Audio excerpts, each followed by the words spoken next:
আজকে আমরা নেটফ্লিক্সের সেরা 5টি হরর শো নিয়ে কথা বলবো, তাই নিজের জায়গায় বসে পড়ুন, কারণ সামনে মৌসম কা হাল ভুতিয়া হোনে ওয়ালা হ্যায়।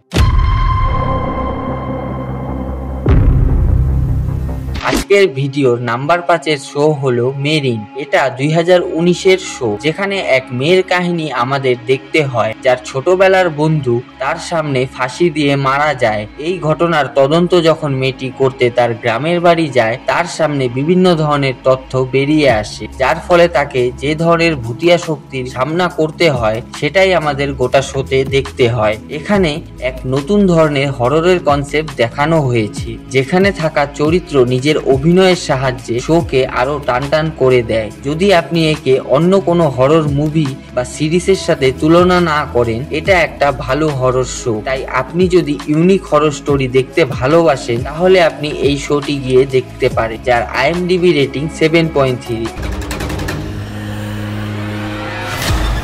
Next, the midnight club. এটা 2022 সালের মাইক ফেলগানের পরিচালিত মিস্ট্রি থ্রিলার, যেখানে আমাদের একদল অসুস্থ টিনেজারের কাহিনী দেখানো হয়, যারা মাঝরাতে সবাই মিলে ভূতের গল্প আর নিজের কষ্ট শেয়ার করে একে অপরকে, এবং একে অপরকে কথা দেয় যে আগে মারা যাবে সে ভূত হয়ে ফিরে আসবে মৃত্যুর পরবর্তী জীবনের কাহিনী শোনাতে। এখন সিরিজে এটাই দেখতে হয় যে তাদের মধ্যে থেকে প্রথমে যে মারা যায় সে ফিরে আসে কিনা। চরিত্রের অভিনয় আর থিম এর সাহায্যে সিরিজে দেখানো সবকিছুই পুরোপুরি বাস্তব লাগে। এর খারাপ দিক হলো একটা হরর শো হিসাবে এর কাহিনী একটু স্লো চলে, এবং এর মধ্যে থাকা কিছু প্রশ্নের উত্তর এই সিরিজ দেয় না। এই সব বাদ দিলে দ্য মিডনাইট ক্লাব আমাদের ভয়, আবেগ আর বন্ধুত্বের এক সুন্দর কাহিনী দেখায়। তাই আপনি যদি হররের সাথে ড্রামা দেখতে ভালোবাসেন, তাহলে এটা আপনার জন্যই তৈরি, যার IMDb রেটিং 6.5-এর।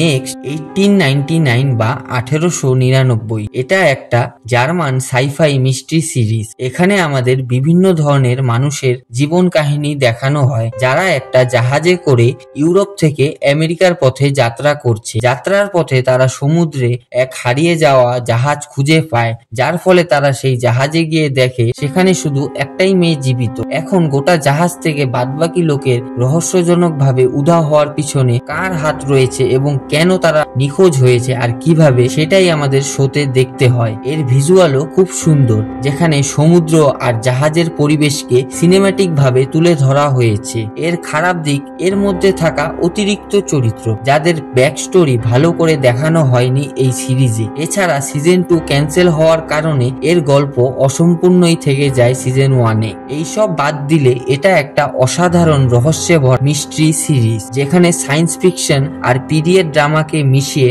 এক নতুন ভয়ের তৈরি করা হয়েছে। তাই আপনি চাইলে এটা দেখতে পারেন। এর IMDb রেটিং 7.3-এর।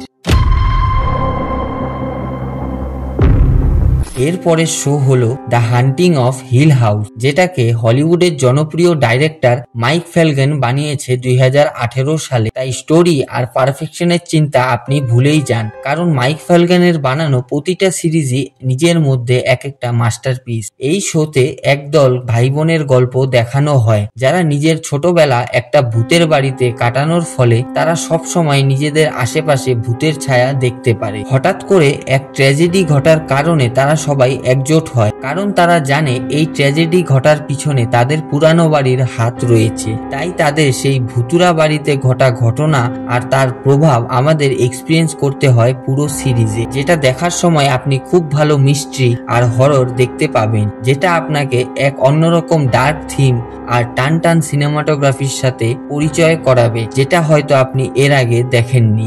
এর একমাত্র কমতি হলো এর ভিতরে থাকা এপিসোড, কারণ 10 এপিসোডের এই সিরিজ অনেকটা সময় নিয়ে নেয় বিল্ড আপ আর স্টোরি টেলিং এ। এর এন্ডিং এ এর ফলে প্রভাব পড়ে। এইসব বাদ দিলে এটা একটা ভালো হরর সিরিজ, যেটা সাইকোলজিক্যাল হরর ড্রামার এক নতুন অধ্যায়ের সাথে আমাদের পরিচয় করায়, যেটা আপনাকে দেখার জন্য আমি রেকমেন্ড করছি। এছাড়া একে IMDb তে 8.5-এর রেটিং দিয়েছে সবাই।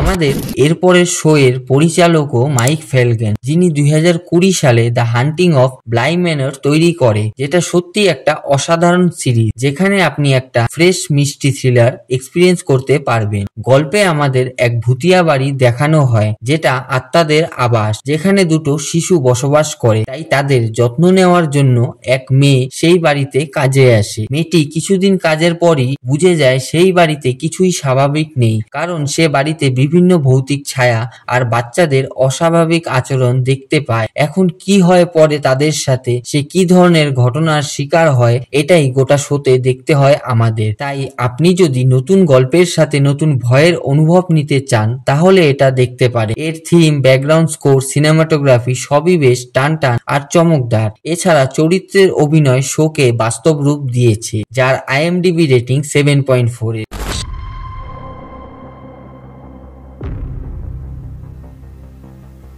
তো এটাই ছিল আজকের সেরা 5টি হরর শোর রিভিউ, যেটা নেটফ্লিক্সের মধ্যে আপনি দেখতে পারবেন। তো দেখা হচ্ছে পরের ভিডিওতে। আজকের মতো এইটুকুই থাক, টাটা।